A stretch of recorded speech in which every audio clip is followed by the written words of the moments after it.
Boa noite, amigos. Está chegando a nossa hora, né? Hoje, dia 28 de setembro de 2021. Nesse horário, às 19h40, nós iniciamos a nossa palestra pública das terças-feiras. Hoje recebemos a nossa amiga Carmen Matos, do Centro Espírita Bezerra de Menezes, em Vargem Pequena, que fará o nosso estudo. O tema que a nossa irmã vai nos apresentar é: há que ocultar o bem para que se não perca. É uma exortação de Francisco de Assis, não é? Eu vou repetir o título: há que se ocultar o bem para que se não perca. Então, antes da nossa irmã começar a trazer as suas considerações, eu vou pedir para a nossa companheira Ana Constantino fazer a leitura do preparo e a prece.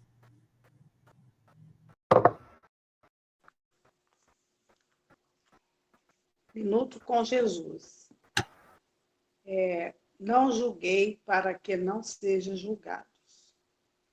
Mateus, capítulo 7, versículo 2. Lucas, capítulo 5, versículo 37. Não agrida ninguém na hora do imprevisto. Acalme-se. Em clima emocional e racional, o raciocínio não é o mesmo.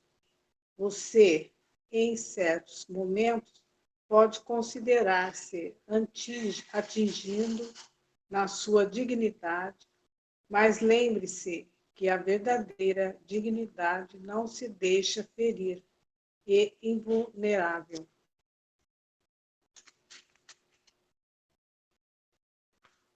Manter serenidade nas horas calmas é fácil. A virtude é para os momentos difíceis. Você nunca tem o direito de agredir seus semelhantes, mesmo que se veja afrontado injustamente. Compreenda e perdoe. O mais importante é que você esteja em paz com sua consciência. Vamos levar o pensamento ao alto e pedir nesse momento ao Pai, Senhor da vida, e agradecer esse momento que estamos reunidos para o estudo, para a palestra da noite de hoje, que nós possamos ter o entendimento e ter um bom proveito no estudo de hoje e possamos aplicar no nosso dia a dia.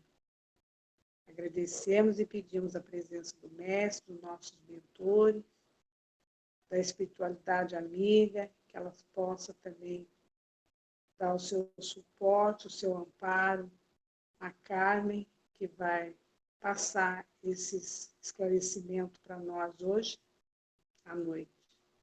E pedimos também a permissão da espiritualidade para iniciar a palestra na noite de hoje. Que Jesus possa estar presente conosco agora e sempre. Que assim seja, graças a Deus. Agradecemos a nossa irmã Ana pela sua prece. E eu passo a palavra a Carmen. Carmen, você tem até 20h35, tá? Para fazer as suas considerações. O tema é: há que ocultar o bem para que se não perca. É uma exortação de Francisco de Assis. Que Deus te abençoe e que nós possamos aproveitar as suas reflexões. Boa noite, amigos. É um prazer estar aqui, coordenando esse estudo nessa noite de hoje, e que foi um desafio para mim. Eu não posso dizer que não, porque eu nunca havia lido nada assim, com um pouco mais de profundidade sobre Francisco de Assis. Então, o estudo é sempre gratidão. E eu vou pedir licença para vocês, que eu vou abrir o ecrã, tomara que dê certo, né? Porque eu fiz algumas referências a partir dessa admoestação.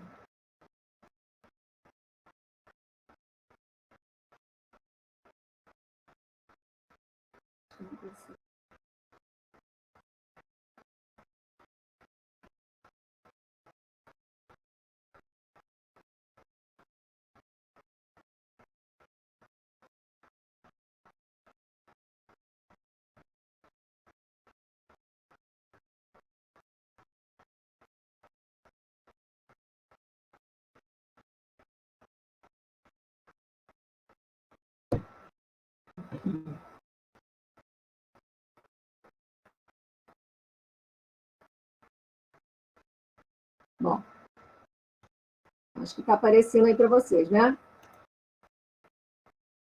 Está aparecendo, né? Está tudo ok, pode. Então, tudo ok, né? Então, o nosso desafio hoje é trabalhar como base nessa exortação.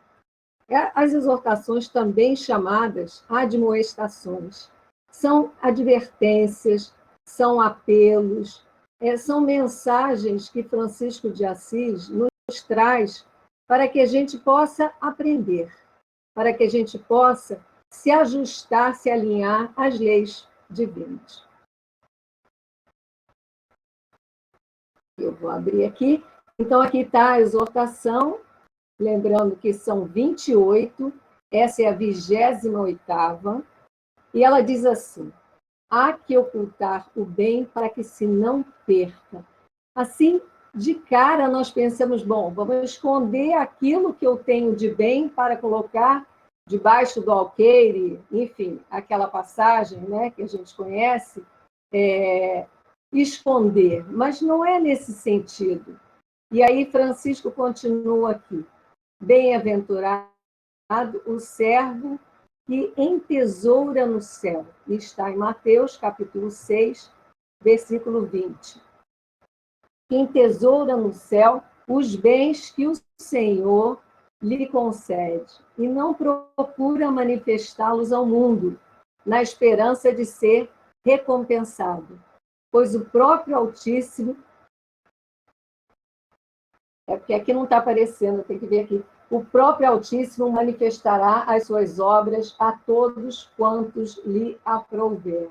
Então, aqui, com essa bem-aventurança, porque as exortações de Francisco também são chamadas de bem-aventuranças, ele nos traz essa questão de nós entesourarmos no céu as nossas virtudes, de nós conquistarmos o céu através das nossos esforços, através aquela questão onde está o seu tesouro, ali estará o seu coração. Então, são as virtudes, sabemos que quando deixarmos aqui a terra, não levaremos nada. Então, precisamos acumular os bens no céu, os bens celestes, né? Aí, quando ele fala assim, que o Senhor lhe concede, não procura manifestá-los ao mundo, ou seja, aquela questão da gente não aparecer, não divulgar, não chamar atenção, não trombetear, que é uma palavra que tem muito no Evangelho, no bem que você faz ao próximo, né? Aí a gente se lembra do óbolo da viúva, quando ela deposita aquela moedinha que faz aquele barulho pequenininho e daqui a pouco vem aqueles senhores doutos, né, sábios, e coloca aquele monte de moeda e faz aquele barulhão. Então, é dessa forma que essa exortação Francisco nos traz, para que ela não se perca no sentido de você, como ele coloca aqui, bem-aventurado o servo que conserva em seu coração os segredos do Senhor. Conserva no sentido de aprimorar, conserva no sentido de aumentar e não de esconder, né? E aí a gente se lembra também, vamos fazer uma comparação em conserva, quando a gente faz aquelas conservas de comida, aquela batatinha calabresa, que fica uma delícia, que a gente coloca aquele monte de temperinho, é exatamente apurar, você apurar o gosto, apurar essas virtudes que a gente conquista no coração, para que elas possam frutificar. E aí eu me lembrei, quando eu estava lendo no jornal, no domingo saiu uma matéria de uma jornalista que eu gosto muito, e ela falava da questão dessa estadista alemã que está saindo do poder, e ela ficou 16 anos, né, à frente dessa potência que é a Alemanha. E ela discorre sobre a vida dela, várias questões aí, e ela lembra um fato muito interessante, que eu acho que todo mundo se lembra, em 2015 e 2016, quando os refugiados da Síria adentravam a Europa, E, e o único país a abrir as portas foi a Alemanha. O único país que acolheu esses refugiados foi a Alemanha. E aí ela traz, assim, dessa forma de não precisar chamar atenção, mas acaba a história, acaba quando Francisco fala que o próprio Altíssimo ele vai manifestar suas obras a todos quantos lhe aprouver. Ou seja, que sirva de exemplo, que sirva de ensinamento para todos. E aí a gente tem, nessa reportagem, ela fala que na Alemanha de hoje, crianças de 5 e 6 anos, várias meninas têm o nome de Angela, várias meninas têm o nome de Angel, várias meninas têm o nome de Merkel, em homenagem a essa estadista que abriu as portas e acolheu esses refugiados com toda a atenção, com todas as necessidades para essas criaturas que largaram as suas raízes e foram para um país desconhecido. E tem um que é interessante, que é um filho de uma camaronesa que deu o nome ao filho de Cristo Merkel. Interessante isso, porque ela considerou a Merkel como um Cristo, a Salvadora, né? Então a gente vê que muitas das situações que a gente observa no nosso mundo, existem pessoas que fazem esse bem e não pela divulgação, não por aparecer, não para fazer barulho, mas que fazem o bem pelo bem. Tem uma historinha interessante para a gente ilustrar essa situação, que um patrão e um empregado tiveram uma vida como patrão e empregado durante muitos anos. O empregado já estava idoso, e aí ele desencarna, foi para o céu. E o patrão levou algum tempo e também foi para o céu, desencarnou. São Pedro recebeu o patrão. Quando chegou lá no céu, ele mostrou os departamentos do céu, mostrou as habitações, mostrou as construções. E aí ele começa a mostrar, esta é a mansão do seu empregado. E aí o patrão logo pensou, uau, se o meu empregado tem essa mansão, imagina a minha. E aí São Pedro continuou andando com ele, mostrando as casas, as construções, e chegou um determinado momento que só tinha terreno. E o patrão olhou para São Pedro e disse, São Pedro, cadê a minha casa? Cadê a minha mansão? Ah, disse, meu filho, que bens você mandou aqui para o céu? O seu empregado mandou muito material aqui para o céu durante a vida toda dele. O que você acumulou? Você só acumulou bens na terra. Então, aqui você não tem nada. E, olha, peça ao seu empregado para acolher você, porque você vai ter que construir tudo aqui. Não tem como. Você só acumulou bens na terra. E os bens na terra ficam por aqui. Então, por essa historinha pequena, a gente começa a raciocinar, a refletir sobre a nossa existência e aquilo que a gente precisa entesourar, como ele fala aqui, é guardar os bens do céu e não os bens terrenos que a gente vai deixar aqui. E aqui nessa lição daqui do Fonte Viva, a lição 177, ela fala da riqueza para o céu, de Chico Xavier, Emmanuel, e ele diz assim, ajuntai tesouros no céu, disse-nos o Senhor. Acumulemos valores íntimos para comungar a glória terrena. Amealhemos bondade e cultura, compreensão e simpatia. Quando ele fala amealhemos, a gente precisa conquistar essa bondade. E essa cultura a gente entende na questão dos valores, até a Rose estava falando, a cultura do povo hebreu, a cultura do povo indiano, a cultura do povo indígena. Então, todas elas são permeadas de valores, de formas de viver, né? De crenças, né? Então, a gente precisa amealhar essa cultura de fazer o bem, de conquistar os bens do céu.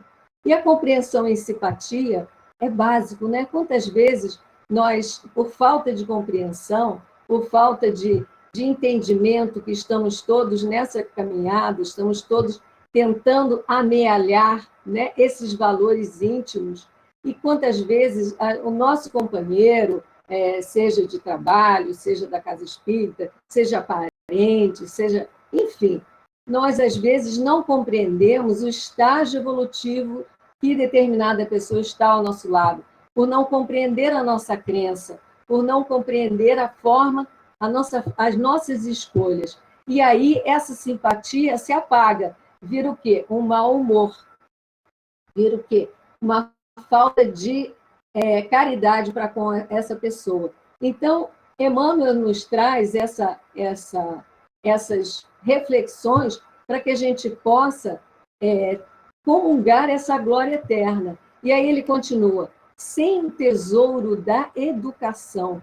E aí a gente sabe que a educação, com essa educação pessoal, a gente tem esse conjunto de hábitos, né, adquiridos. A gente precisa adquirir esses hábitos, né? Os hábitos da prece, os hábitos do bem-querer do próximo, os hábitos da caridade, os hábitos da paciência, os hábitos da tolerância. Isso tudo faz parte desse contexto de educação pessoal. E a educação, a gente sabe, quando a gente vai educar uma criança, a gente tem que ter persistência, a gente tem que ter atitude, porque a gente sabe, porque a criança a gente não consegue educar só um dia só, é todo dia, é cotidiano, é todo dia falando a mesma coisa. E assim, esse tesouro da educação pessoal tem que ser para a gente também, para que a gente faça essas conquistas. E aí ele continua, é inútil a nossa penetração nos céus, portanto, tem que ver aqui, que aqui está um pouco apagado, não dá para ver. Nos céus, portanto, estaríamos órfãos de sintonia. E aí a gente se lembra das ondas, das questões que a Rose nos deu, essa aula no Livro dos Espíritos, da frequência.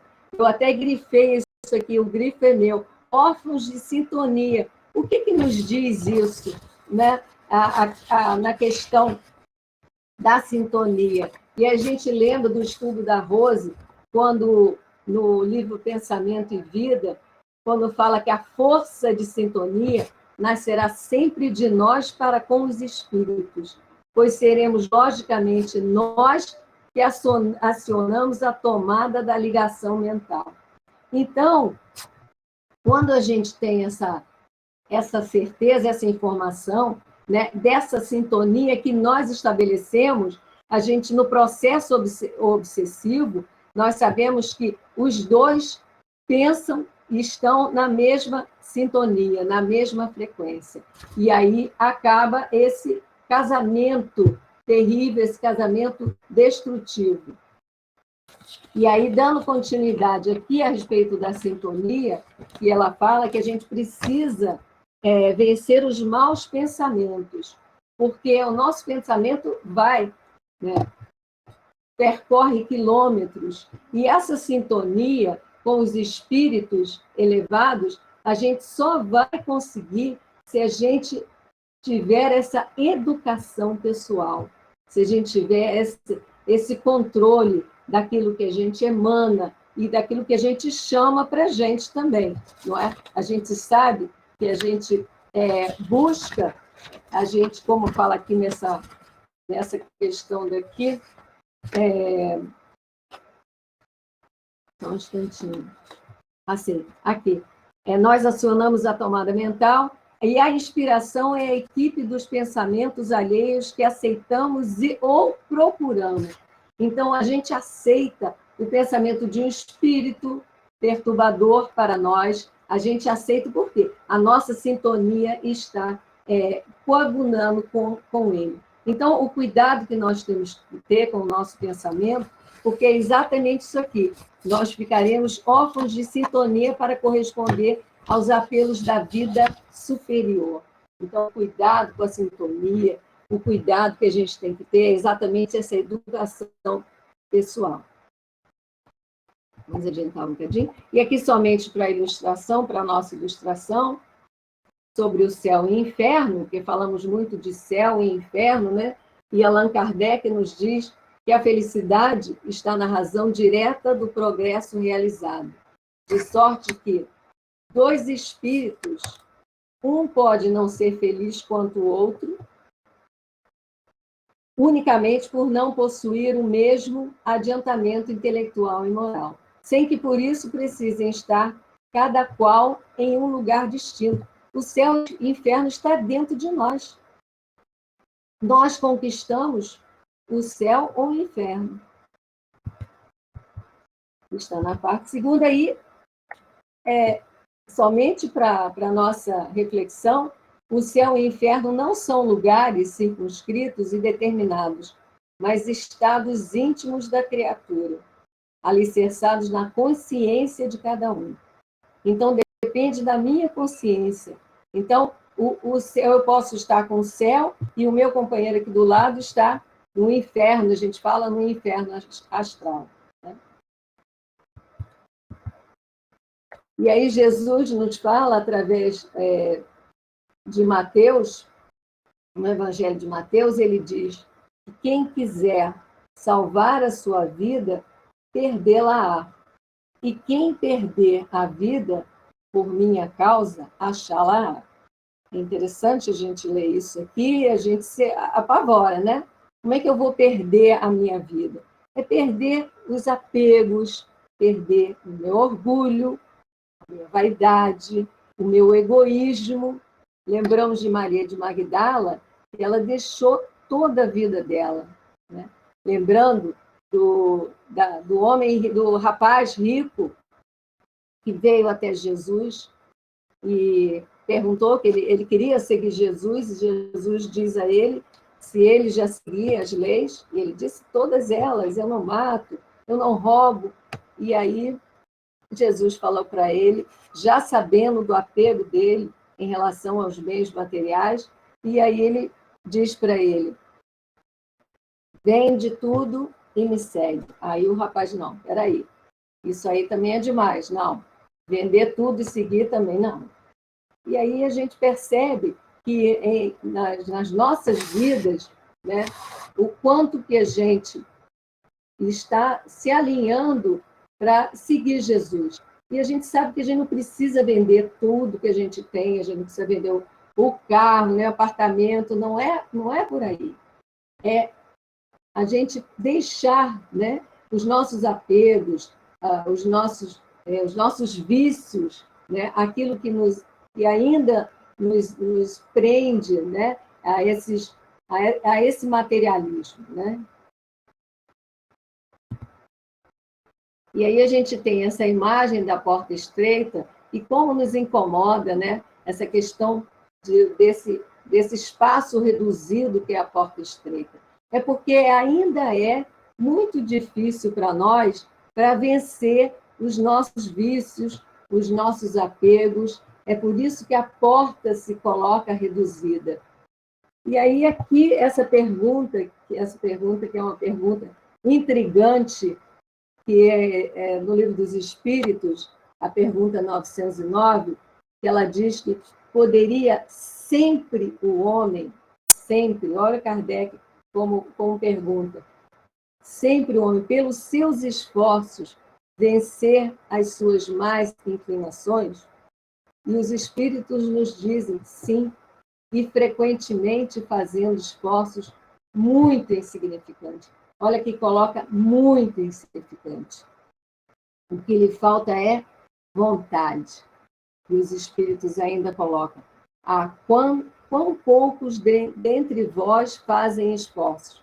E aí, essa questão nos remete o quanto que a gente reluta em vencer as nossas más inclinações, nós sabemos que a gente não mata ninguém, que a gente não escolhe, mas são as inclinações da maledicência, são as inclinações do egoísmo, são as inclinações do orgulho, que muitas vezes nos sobe a cabeça, e nós sabemos que o quanto que tudo isso nos faz cada vez mais difícil seguir Jesus nesse sentido, né?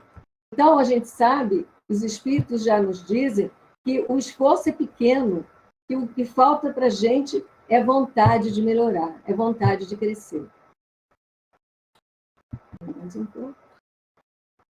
E no Evangelho segundo o Espiritismo, no capítulo 7, versículo 11, lá Kardec, esse trechinho, ele nos fala: despertai, meus irmãos, meus amigos, que a voz dos Espíritos ecoe nos vossos corações. Sede generosos e caridosos, sem ostentação.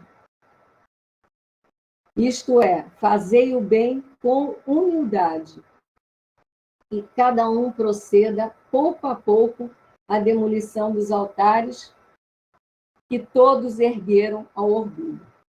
E aí eu me lembro de uma história que eu ouvi, até a Ana Guimarães, eu acho que vocês conhecem, é a mãe da Anete Guimarães, eu acho que ela tem um canal no Facebook, ela tem uma página no Facebook, e ela contou uma história que eu acho que se alinha bem essa questão dessa caridade, que é o que a gente está conversando, nessa exortação de Francisco de Assis, essa caridade sem ostentação, com humildade.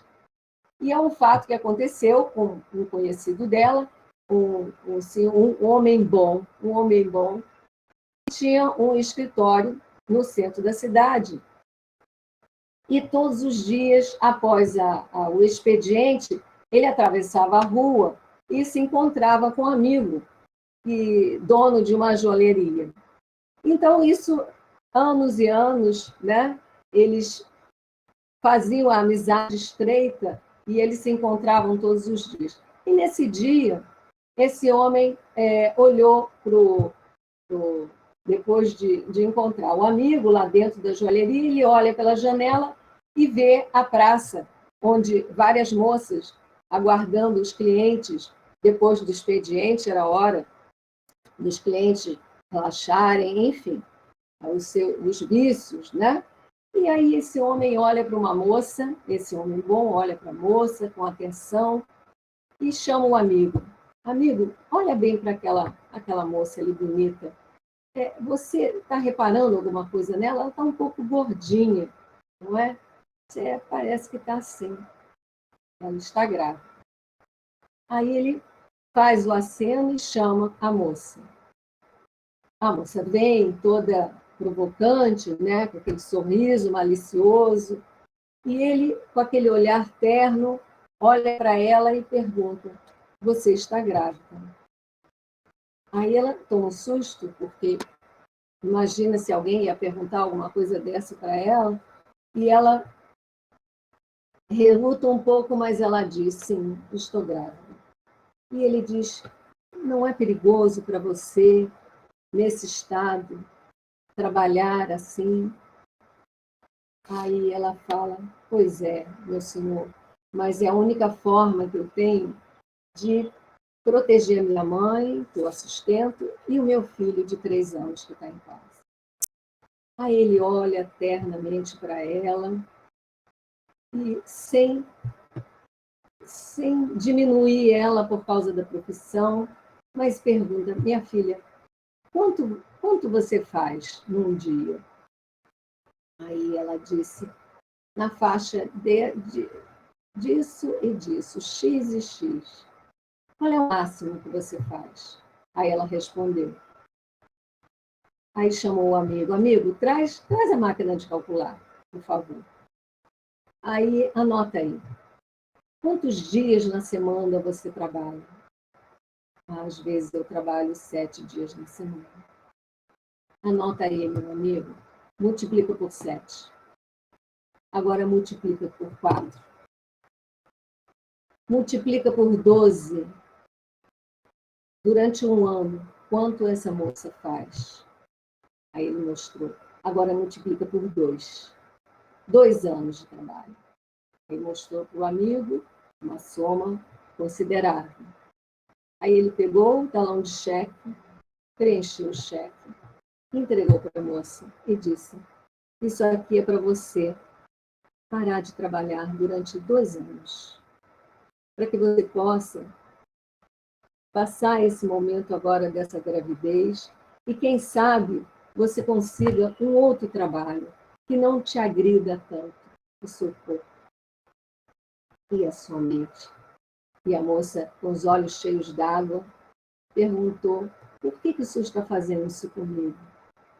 Ah, minha filha, é por causa dessa criança que vai nascer. Você precisa cuidar dela. E aí ela, com os olhos cheios d'água, pergunta: como é o seu nome? E ele disse o nome para ela. E ela foi embora, e o amigo voltou e continuaram a conversa, sem comentar absolutamente nada sobre aquilo que aconteceu. E o tempo passou, e uns meses depois, o amigo, esse bom homem, desencarnou. E o amigo joalheiro ficou muito triste, porque era uma amizade de muitos anos, e desencarnou. E um mês depois, a esposa desse amigo foi lá ter com ele um dedo de prosa, como se diz, né?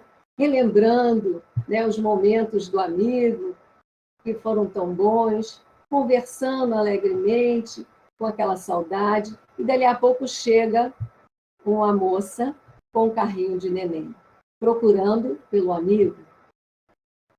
E aí o joalheiro olha para ela e ela diz: o senhor não está me conhecendo? Não. Olha bem, veja bem se o senhor se lembra de mim. Não, não me lembro. Estou procurando o seu amigo, o senhor, e disse o nome. Ah, ele morreu, desencarnou. Pois é, eu queria mostrar a ele como eu estou bem, ele salvou a minha vida. Hoje tenho um ateliê com a minha mãe. Eu comprei uma máquina de costura e nós estamos montando esse ateliê graças ao dinheiro que ele me deu. Então, hoje eu não trabalho mais na rua. E aí, a esposa dele chegou perto e ele disse: essa esposa daquele homem bom. E aí ela agradeceu muito a ele e disse: olha, a senhora teve sorte, o seu marido é uma bênção, ele salvou a minha vida.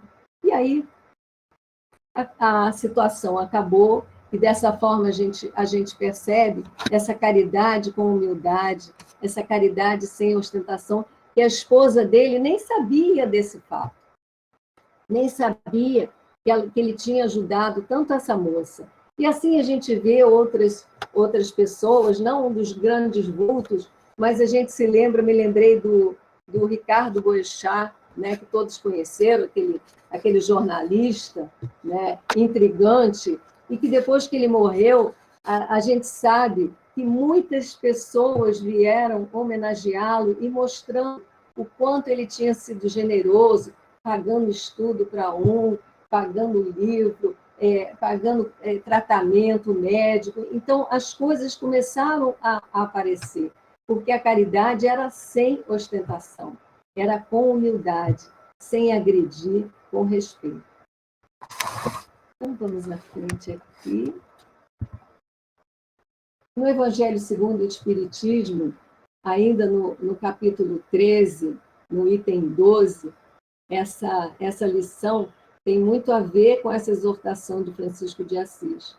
Não saiba a vossa mão esquerda o que dê a vossa mão direita. Sede bons e caridosos, essa a chave dos céus, chave que tendes em vossas mãos. Toda a eterna felicidade se contém neste preceito. Amai-vos uns aos outros. E a gente sabe que São Vicente de Paulo tem várias histórias, e uma delas é uma história comovente que ele, na sua igreja, ele sempre se preocupava com os pobres, com os doentes, com os desvalidos, ainda mais naquela época, uma época muito difícil da humanidade, né? e ele ajudava a todos. E todos que iam com o intuito de embelezar a igreja, com o intuito de trazer bancos novos, pintura nova, ele usava o recurso para poder ajudar os pobres, ajudar aqueles doentes. E quantas vezes essas pessoas poderosas que deram recursos para a igreja, eles vinham cobrar do padre, né, a igreja que não estava reformada.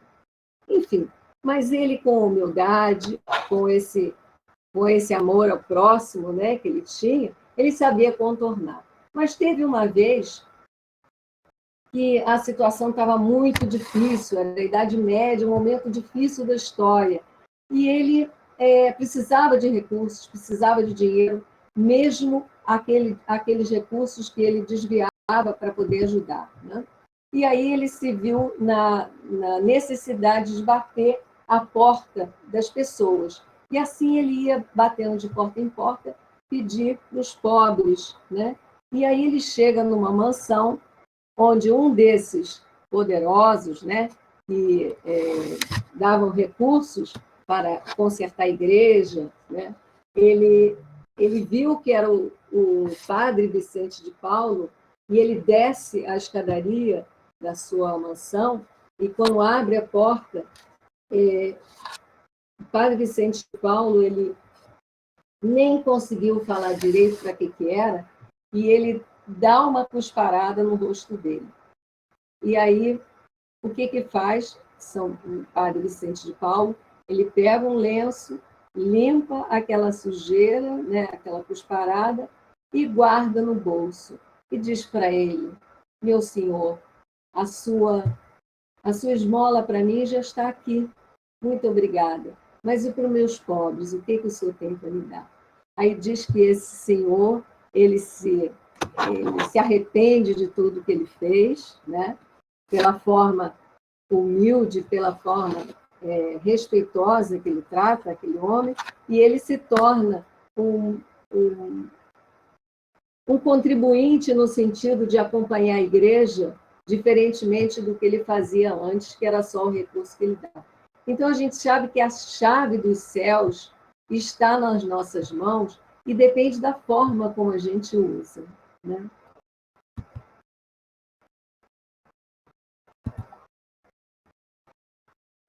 E aqui nós temos, no livro A Voz do Monte, de Richard Simonetti, ele traz para nós uma realidade. E esse é o capítulo O Bem Sem Propaganda. Aí diz assim, nesse trecho: não se improvisa o servidor, e a vocação de servir começa sempre no propósito de receber. Ou seja, nós que temos essa intenção de servir, de fazer o bem, então não é de uma hora para outra, né? Essa vocação, como ele fala aqui. Como ainda estamos no primeiro estágio, é natural que aspiremos a recompensa pelo bem praticado. Não apenas as celestes, mas também mais imediato, mais palpável, que fale mais perto ao nosso ego, o reconhecimento alheio. Se beneficiamos alguém que não manifesta a sua gratidão, logo o consideramos indigno de nossa ajuda e até nos irritamos. É que não lhes demos nada, olha só o que ele fala, apenas vendemos ajuda, o preço, a gratidão. Então ele fala uma coisa que muitas vezes choca a gente, mas se a gente está ainda nesse primeiro estágio, como ele fala, e eu acho que sim, a gente percebe que a gente gosta, a gente quer que a pessoa reconheça o bem que fizemos. Aí eu me lembro, na minha casa, né, uma vez, a gente faz, assim como todas as casas, né, as pessoas adotam as crianças, né, assistidas pela casa, e no fim do ano dá roupa, dá brinquedo e tal. E aí uma pessoa que se prontificou a adotar a criança, depois que ela fez a doação e tudo, ela me ligou e disse assim, eu sabia que o dia da entrega seria no dia seguinte, Aí ela me liga, Carmen, olha só, faz uma coisa, filma a menina para que eu quero ver ela receber a doação. Eu quero ver o sorriso dela de gratidão, né? Quando ela estiver recebendo aquilo que eu comprei para ela. Olha, se não der filmar, você tira foto. Mas você tira, porque eu preciso ver essa criança feliz com aquilo que eu dei. É exatamente isso aqui. Aí eu falei, minha filha, pelo amor de Deus, você acha que dá tempo para filmar? Uma criança, tem um monte de criança. E aí eu coloquei ela, vamos dizer assim, eu não dei uma lição de moral, mas eu disse que ela que era impossível. Ela queria exatamente isso, a gratidão. Ela precisava receber a gratidão da criança, através do sorriso, através, de repente, dar um tchauzinho, obrigada, tia, não sei o quê. Essas coisas assim que a gente sabe, que muitas vezes é por isso mesmo. Né? Eu me lembro na Igreja Católica, né, que eu ia com a minha tia, e ela tinha...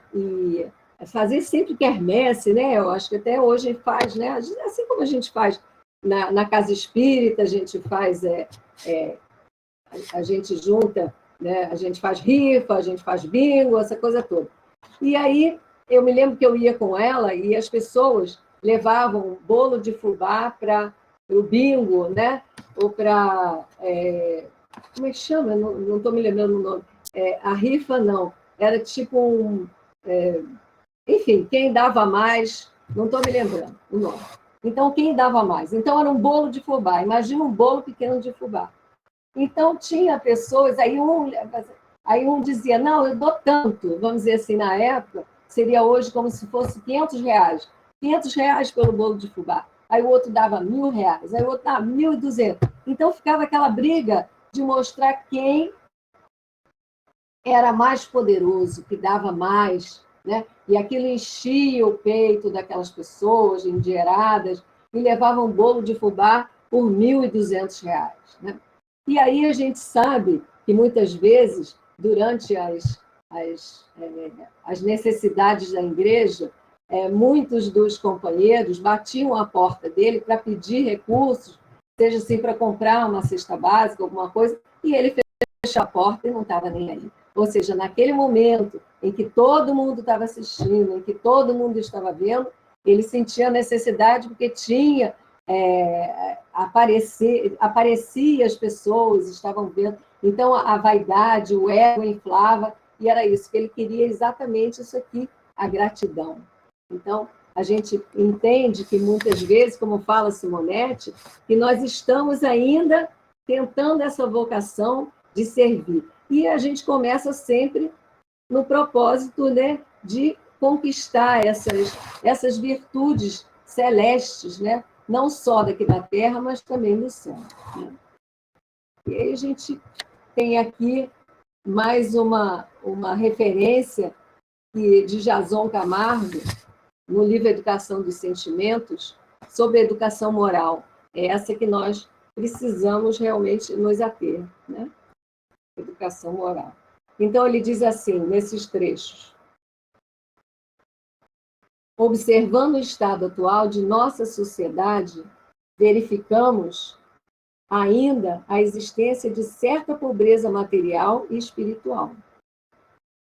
Não percebemos, mas essa disseminação vem afetando a estabilidade planetária. Olha só o que a gente falou da sintonia, da energia, do nosso pensamento. Urge, pois, trabalharmos nessa direção para frear esse avanço. É imperioso resgatarmos os valores espirituais deixados tão claramente por Jesus.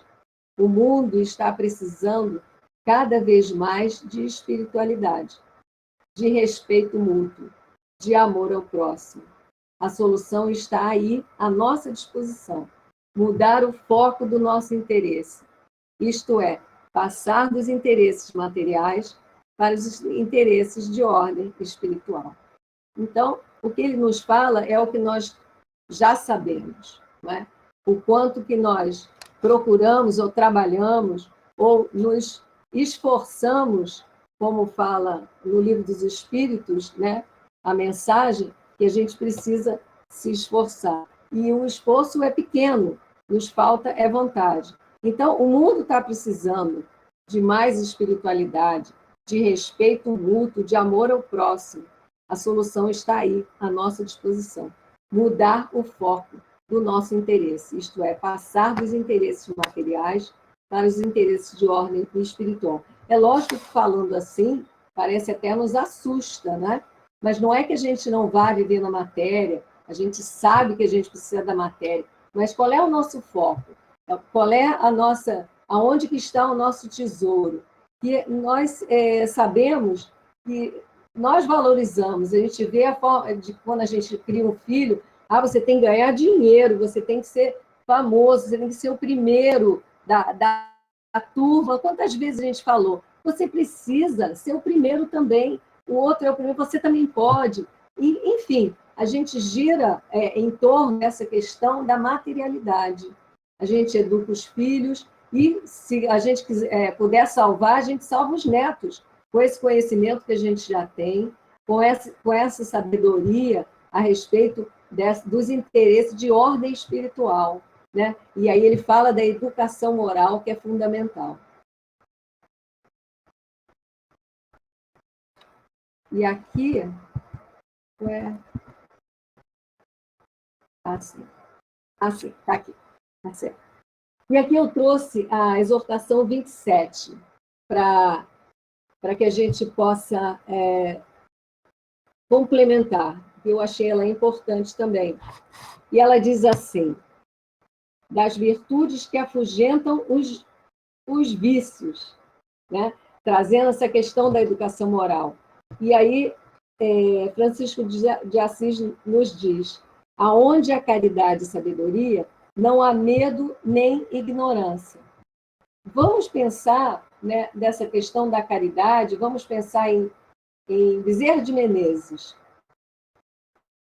onde há caridade e sabedoria, não há medo nem ignorância. Vamos lembrar daquele fato que ele deixa o filho doente e ele vai atender a outra criança doente. Então, ele deixa a sabedoria e a caridade, ele deixa a criança até a esposa. Mas como você vai deixar o nosso filho para atender outro? Sim, a gente tem Maria de Nazaré, eu vou socorrer o outro que não tem. Então, não há medo nem ignorância, ele não teve nenhum momento, ele relutou em o que ele tinha que fazer. Aí a segunda, essa virtude que Francisco nos traz, onde há paciência e humildade, não há ira nem perturbação. Isso é muito sério, né? E quanto a gente se descontrola por coisas pequenas, por coisas que nem têm tanta importância, né? A Rose estava até comentando no final, às vezes uma briga de trânsito, às vezes uma pessoa que falou uma palavra, às vezes um insulto, e a gente se irrita, e aí ele fala, não há ira nem perturbação. Eu me lembro, nessa semana mesmo, eu tive uma pequena discussão com uma pessoa, mas foi uma coisa tão boba, tão simples, tão pueril, como é que se diz, que não levava a nada, não ia construir nada, mas a minha irritação, porque a pessoa não estava entendendo, então eu não perdi a paciência, porque eu não tive paciência, né? Então eu não tive paciência e humildade passou longe. Imagina, eu não tive humildade. Então o que aconteceu? Eu fiquei completamente irada assim, meu corpo todo estava, parece que formigando, com raiva da pessoa. Eu fiquei realmente perturbada.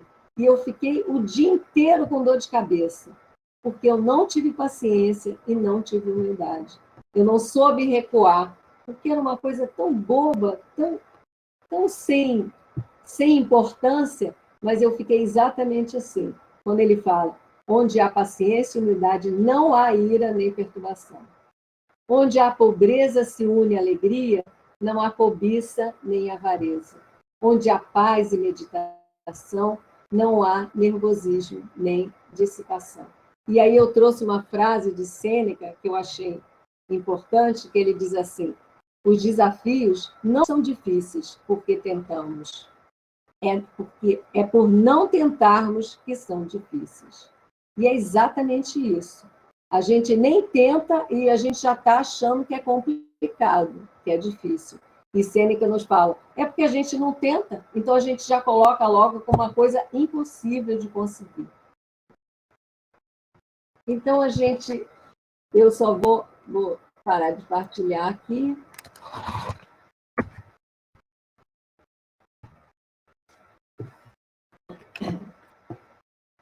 Deixa eu ver aqui.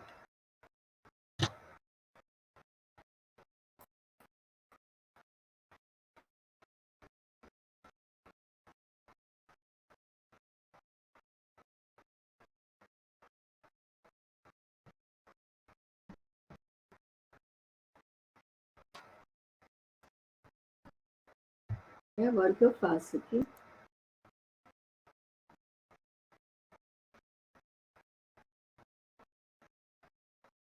O que faz agora? Parar de partilhar ecrã. Vai lá na setinha. Isso. Obrigada. Então, eu queria terminar com uma mensagem de Emmanuel, nesse livro aqui, Trilha de Luz, que ele fala assim: sejamos bons. Não te aflijas com a perspectiva da perfeição de um dia para o outro. As tarefas redentoras desconhecem o improviso. Ergue-se a casa tijolo a tijolo. Forma-se o rio gota a gota. Constitui-se o tecido fio a fio. O mestre, por isso mesmo, não espera do discípulo prodígios de santidade, num simples momento, de vez que a virtude não é flor ilusória no jardim sublimado da alma. Entretanto, se não podemos realizar o aprimoramento numa hora, devemos aprender a lição da bondade, dia a dia. Sejamos bons para com aqueles que a divina bondade situou em nossos próprios passos, auxiliando-os na senda da elevação. Sejamos bons para com os que caíram na margem de nossa própria estrada, oferecendo-lhes o toque da nossa amizade, ou encorajando-lhes o reerguimento com o sorriso de nossa compreensão. Sejamos bons com as vítimas da maldade, amparando-as sem ruído, para que a maledicência emudeça e para que a calúnia imobilize as garras da treva. Sejamos bons para com os fracos que não podem ainda caminhar, sem a neurasthenia, sem a queixa e sem a lágrima, sustentando-lhes o coração com os nossos braços fraternos. Por onde passamos, há sempre alguém que espera um pouco de carinho a fim de restaurar-se. Na harmonia da natureza, a flor estende o perfume, a ave carreia a música, a fonte desliza servindo, e a árvore produz reconforto e alegria, exaltando o sol e mergulha na terra em ondas ilimitadas de luz. Por nossa vez, ofereçamos a bondade a quem passa por nós, ou a quem respira conosco, e estaremos louvando a infinita bondade do Pai Celestial, que em todos os ângulos da vida nos envolve em suas bênçãos de amor. Então, meus amigos, a gente termina aqui, agradecendo muito a Francisco de Assis, essas mensagens, esses pensamentos, essas advertências ou luzes, apelos, como ele diz, e através das exortações de Francisco, nós temos a certeza, né, das características daquele espírito, da bondade dele, o quanto que ele semeou aqui entre nós, estamos agora colhendo e tentando trazer para os nossos corações, para que a gente possa partir para fazer, né? Para atuar. Então, que eu agradeço muito essa oportunidade, gratidão aí pela Casa de Francisco, por essa oportunidade de conhecer um pouquinho sobre as admoestações, sobre as exortações. Obrigada. Agradecemos a nossa irmã Carmen pela sua palestra, pelas suas reflexões, sempre muito importantes para todos nós. e que nós possamos refletir e aprender mais com Francisco, né? Ele sempre terá muita coisa para nos ensinar. Então, nós vamos pedir para a nossa irmã Ana Brito. Ana, dá para você fazer a nossa prece de encerramento?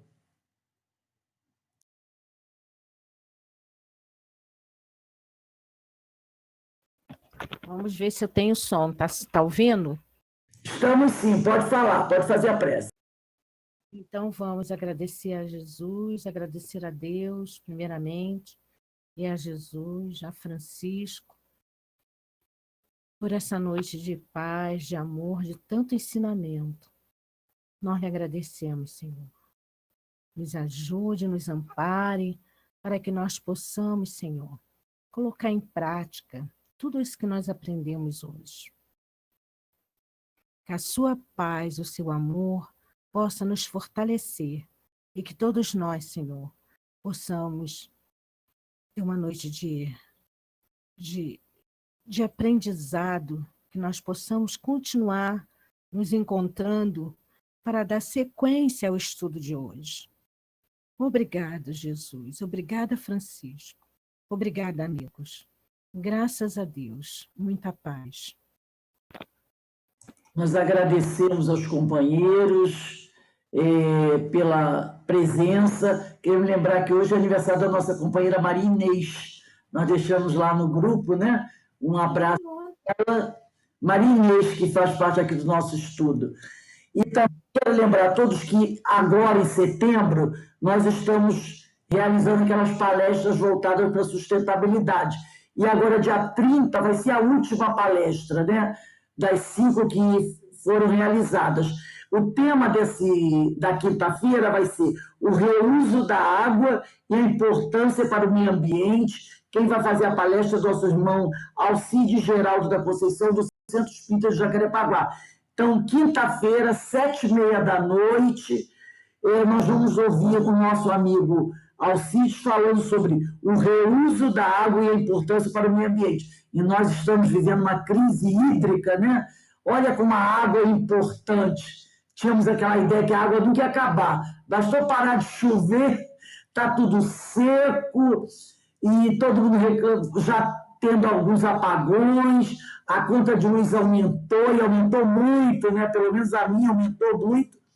E nós vamos ouvir o nosso irmão falando sobre isso, sobre a questão da água e a importância para o meio ambiente, e como ela é importante, né? Todo mundo preocupado com as usinas hidrelétricas que estão em níveis baixíssimos da água. Então, quinta-feira, 19h30, vamos ouvir falar sobre a importância da água, o que devemos fazer para cuidar, né? Para poupar água. E amanhã, 18h30, temos aí o Evangelho de Jesus, né? O Evangelho, estudo do Evangelho, 18h30, e quinta-feira, 17h, vamos mais uma aula do livro Diversidade dos Carismas, de Hermínio de Miranda. 18h10 temos os ensinos de Jesus, culminando com a nossa palestra sobre a sustentabilidade, sobre a questão da água. Então, meus amigos, uma boa noite para todos. Tá, ó. Que Jesus abençoe, que Francisco nos proteja. E, Carmen, muito obrigado. Foi muito boa a sua palestra, tá bom? Tchau, gente. Fiquem com Deus. Que o Senhor nos abençoe. Um abraço aí para o seu Valdir. Que possamos aproveitar muito esse momento.